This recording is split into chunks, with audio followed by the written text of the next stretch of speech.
Hello and welcome to Swamico United Methodist Church's weekly worship. My name is Annalisa Hunter and I serve here as pastor. Today we are continuing our worship series about how God brings light to our dark days. It's winter in Wisconsin and we can feel a lot of blahs. Today it's super cold, although it looks like we've got some sunshine today.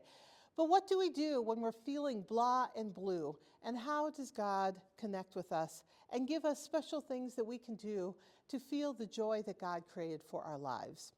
Let us start today by reading from the book of Isaiah. But there will be no gloom for those who were in anguish. In the former time he brought into contempt the land of Zebulun and the land of Naphtali. But in the latter time he will make glorious the way of the sea, the land beyond the Jordan, Galilee of the nations. The people who walked in darkness have seen a great light. Those who lived in a land of deep darkness, on them light has shined. You have multiplied exultation, you have increased its joy. They rejoice before you as with joy at the harvest, as people exult when dividing plunder. For the yoke of their burden and the bar across their shoulders, the rod of their oppressor, you have broken as on the day of Midian. Here ends our reading. Now, I don't know about you, exultation is not a word that I use very often in my life anymore. We talk a lot about joy and happiness, but exultation is like taking joy to the next level. And when we read this passage, we are reminded that God's people have spent many times with blues and anxiety and depression. They face tough times. They have faced oppression. They have faced conquer. They have faced exile. They have faced diseases. Sometimes life was just unfair and horrible and terrible. And God's people turned to God. Now, God created us, and in the book of Genesis, we read that God was happy when he created us. He said everything that was created was good. There was joy in creation. God enjoyed bringing all this together, and God had great hopes for creating a partner for life here on earth when God created humankind.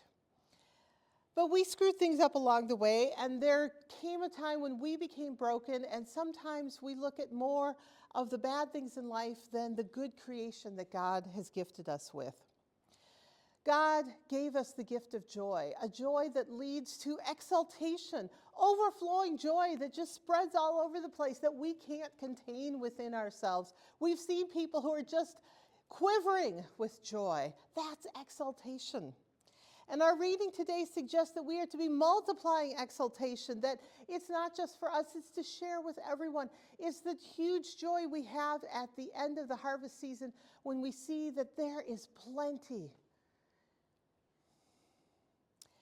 But how often do we take time to feel joy and happiness in our lives? How often do we wallow in cynicism and skepticism and depression? Now, there are times when we have serious mental health issues, and I encourage you, if you are experiencing that, to make sure you get the help and support that you need. Perhaps you've got friends and family that can help you. Perhaps you need to look into medical services with therapists and psychiatrists, and perhaps even medication. If you have a serious situation, please talk to me or call a medical professional to get the help that you need. But all of us have times in our lives when times are tough, they are unfair, where we are feeling blah and blue. All of us need spiritual care, even if we are under the care of medical professionals. There are spiritual practices we can do that help us connect more with the joy that God has placed in the world today and help us lighten up and enjoy God's creation. Now, some of you may have noticed that I look a little different these days. Here's a picture of what I look like in Christmas of 2023. I have now lost 50 pounds this year, and I'm feeling great. I'm feeling better, but it's been a long journey. I have tried many things over the years. I've struggled with my weight for a long time. And a big part of my weight problem came from depression and anxiety. I put on the weight after my mother got sick and passed away, and after my father was diagnosed with Alzheimer's in his 50s. I just kind of gave up.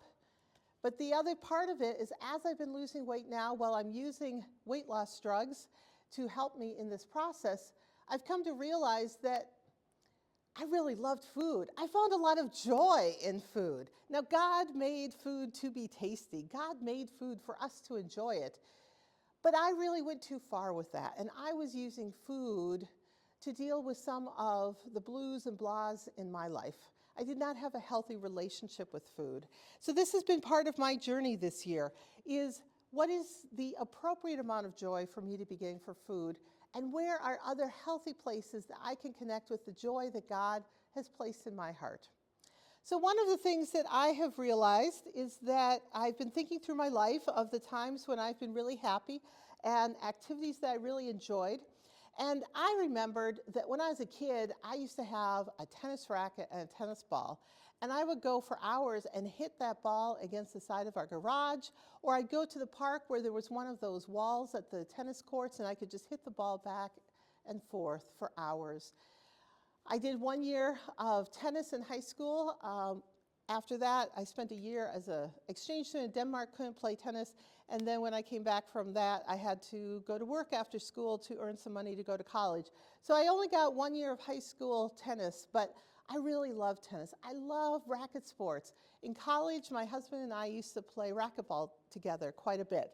So these days, it is not always easy to find partners to play racket sports with, and winter in Wisconsin. So I got one of these virtual reality things, and I'm going to put up on the screen what I see when I put this on.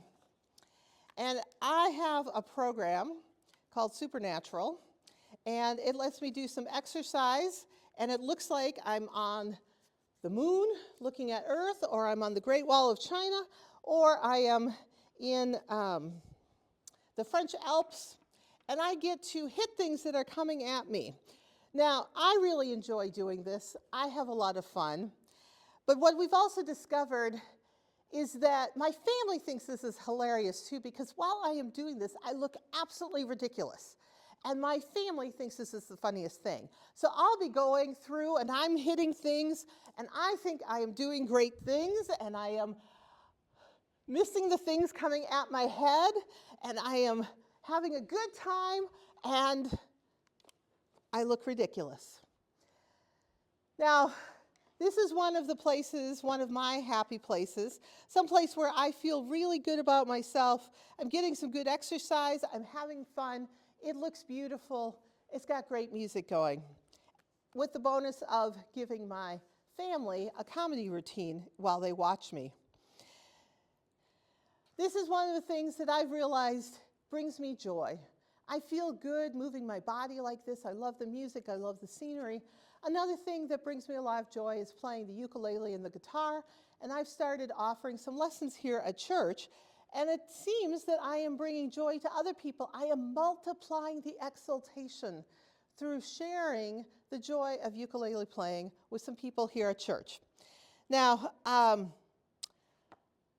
this is one of those places where other people in our congregation have been stepping back going, what is the place of joy in my life? Where can I find a little bit of joy in my life every single day? So one of the people who has started taking ukulele lessons just 2 weeks ago is Stephanie Hahn, and I would like to share with you now some of her Facebook pages where you can see how she is posting about the great joy that is her life from playing ukulele, especially when she gets to play ukulele sitting on her bed with her cats around her. This is her joy. This is her happy place. Plus, it becomes evangelism because she is sharing the joy of the Lord with other people. She comes to ukulele lessons, and she's one of those vibrating people because she is so excited to be there. Everyone else can see the joy, can feel her joy. The posts that she puts on social media, she's sharing with countless people, whoever they are, wherever they are, that they see her posts. She is sharing her faith in God. She is sharing the joy that God has gifted her with. She is bringing God's light to new people. Now, some of us are very busy. Some of us are feeling overwhelmed. Some of us just distracted. Some of us are grieving or anxious. There's a lot of reasons why we might be feeling blues and blahs right now. And sometimes things are just such a mess in our lives, we don't even know what we're feeling. We've kind of shut down. And that's not how God made us to be. God made us to be connected, to be feeling God's love, to be feeling the joy of creation all around us. There's a saying that laughter is the best medicine, and laughter is a gift that God has given us. God created us to be able to laugh.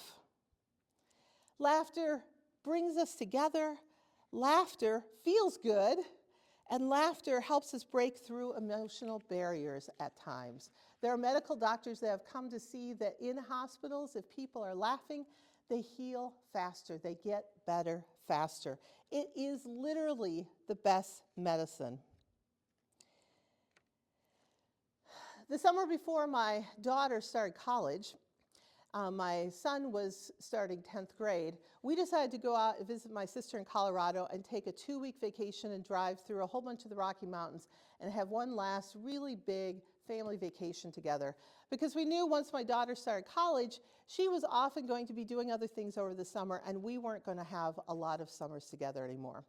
So we went out, we spent a couple days with my sister in Colorado Springs. We went back and forth, driving around the mountains, seeing all sorts of amazing sights. But one evening, we sat together around my sister's dining room table. We had a wonderful Italian meal, and my sister started telling stories about me as a kid. Once again, I was the comedic relief for the family. We were laughing so hard, we started crying. We were almost falling out of our seats. Our stomachs hurt the next day from having laughed so much. It was a beautiful time where we were together, where we were enjoying each other, and we felt good afterwards. But there's another time my family was laughing together for a different reason. After my mother died, we called the funeral home, we called the relatives, we got a hotel lined up with a block of rooms. Most of our relatives lived in Minnesota. My family was living in Texas at the time. So we did all this work for hours and hours. We got the obituary written and posted to the internet and to the newspaper. And then we had to sit and wait for 36 hours for our families to drive down from up north to get ready for the funeral. And it was a huge letdown. Like, what do we do now? We were feeling so many things. It was really hard, and we didn't know what to do. So we went middle of the day and saw a rom-com, a silly, silly movie. Meg Ryan, Hugh Jackman. And as we were going through the movie, we started laughing, and then we started crying. And this time it wasn't the crying because we were laughing so hard. It was that the laughter opened us up and allowed us to break through the emotional barrier of our grief that we had been holding in. After the movie, we were able to sit together. My dad told wonderful, beautiful stories of his love for my mother. We were able to laugh together. We were able to cry together. A silly comedy movie was able to bring us together and open up the emotions we were feeling so that we could continue the grieving process. There are so many ways that laughter can be cathartic. It can be a bonding moment. It brings us together, and it helps us get through things. The spiritual practice that we have for you this week, and you can get this online or you can pick these cards up at church. We remind you that laughter is the best medicine and to use God's gift of laughter to lighten up in our lives. Spend some time going through more funny videos on the internet. YouTube's got lots of them. Find a movie that you enjoy, get some popcorn and watch it together. There's a great game that's wonderful for a group of people called Telestrations. I've got a copy of this, and I would love to meet any of you at Station 1 if you'd like to play it with me. It's kind of like a combination of Pictionary and telephone put together, and trust me, you will be laughing by the end of this game. This week, use this spiritual practice to laugh and to open yourself to God's joy. Find a moment of joy or happiness or contentment each day this week, just like Stephanie has been doing, and share it with others. Use God's laughter to shine God's light on your blues and blahs and to spread it all around you. Amen.